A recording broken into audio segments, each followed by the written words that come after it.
when you and I take the Qur'an, what we conceptualize it as, that's what we get out of it.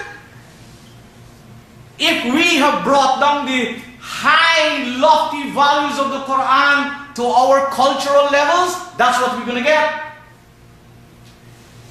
So the Qur'an tells us in chapter 2, verse 21, it says, Ya ayyuhan nas, O people, O people.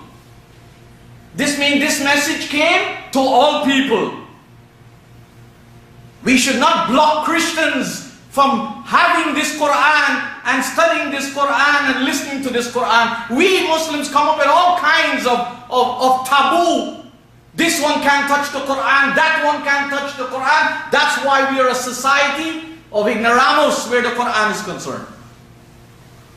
We know all the impediments and obstacles to getting to the Qur'an. That is why the average Muslim mother and father is near to zero with this Qur'an in terms of its sense and intelligence. But we know very well, oh, you can't touch this Qur'an then, you can't touch this, you can't give this Qur'an to non-Muslims. Where does this Qur'an tell you that?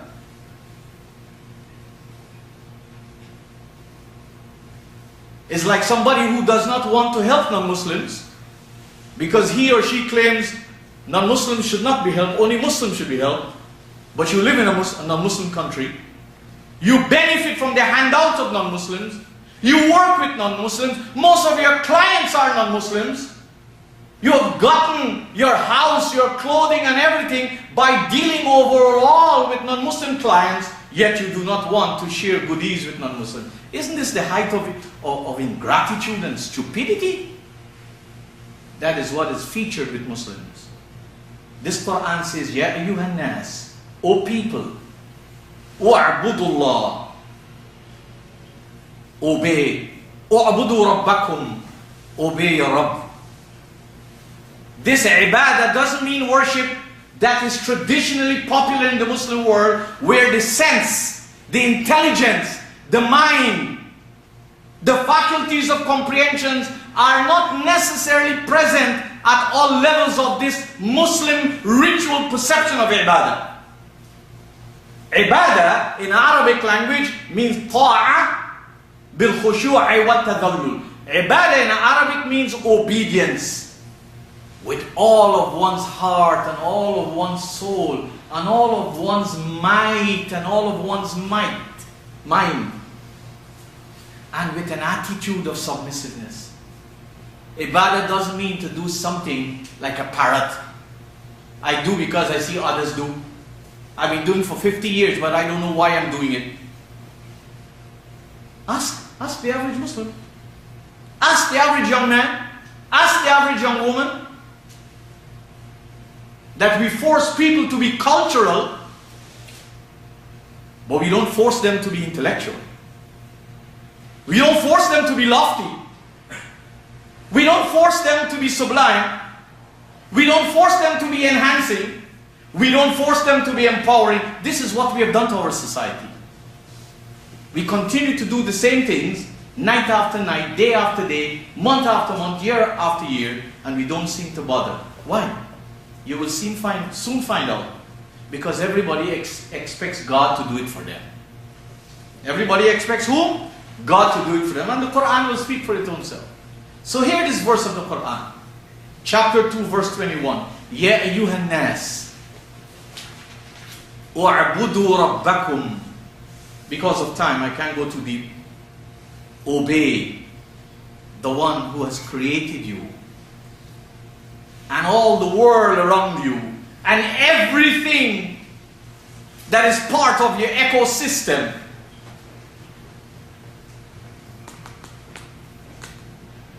وَاعْبُدُوا رَبَّكُمْ الَّذِي خَلَقَكُمْ وَالَّذِينَ مِنْ قَبْلِكُمْ.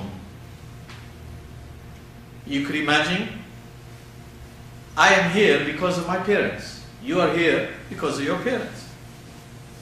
But not the parents alone, they had our grandparents. And our grandparents had to have parents.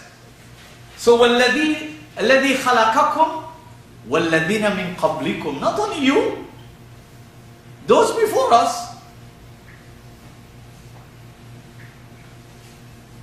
لَعَلَّكُمْ تَتَّقُونَ. So taqwa has a direct relationship with intelligent, will, sensibly, obedience of Allah. Taqwa has a direct relationship with intelligent and sensible relationship with Allah, not with deaf, dumb and blind relationship. Nobody does. As I say to you, nobody reads any other book of life the way Muslims read the Qur'an. You don't have to believe me. You can think of your own life and think of the life of our relatives and friends and neighbors, and especially what goes on in the masjid. Because we believe Arabic is a magical language. And this Qur'an has magic in its words. That's why you find Muslims from all over the world, they wrap parts of the Qur'an around their neck, around their arm, around their belly. They put it in their car, they put it on the door of their house. They put it under their pillow. They put it in the grave with the deceased. But they don't put it in their brains. They put it all over, but they don't put it in their brains. Because nobody tell me you gotta put it in your brains. This is like a magical talisman. And that's a fact. There is another verse of the Qur'an. Chapter 2, verse 63. And Allah says, وَإِذْ أَخَذْنَا مِيثَاقَكُمْ وَرَفَعْنَا فَوْقَكُمُ الطُّورَ. Here is the part that I want to spend the time on. خُذُوا. And Allah is talking to the generation before the Prophet, who you might call Bani Israel, Ahlul Kitab. Ahlul Kitab is a very broad terminology. Not this limited terminology that Muslims have gotten, oh, it means Christian and Jews. You know why? Because when we say so, we are already displaying our ignorance. Because Allah didn't only send messengers to Jews and Christians. He sent messenger to every nation. وَلِكُلِّ قَوْمٍ هَادٍ. وَلِكُلِّ قَوْمٍ هَادٍ. And to every people, we sent a guide. These are not, I didn't make it up. So when we say Ahlul Kitab is Jews and Christians, we tend to say that the people of India didn't get any revelation. The people of the Aborigines of Australia had no guidance.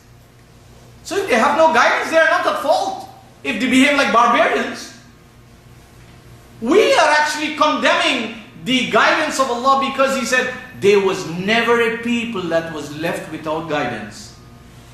So whatever situation you see humanity in today, it's not because God did not send guidance. All people had access, an opportunity to learn about the guidance. But they choose the path that they wish to tread on and determine their FATE, not FAITH. They determine their FATE by the values or lack of values, by the principles of lack of principles they follow and they pursue. So here's what the Qur'an told the people before. Jews, Christians, everybody else. Because while Muslims, because of their prejudice, want to feel that the people who are called Hindus, although that's not the right name according to historical data, the name should be Hindus. It comes from the Indus Valley. Hinduism is not a religion. It's not a culture. It's a popular terminology now. But the people used to inhabit the banks of the Indus River.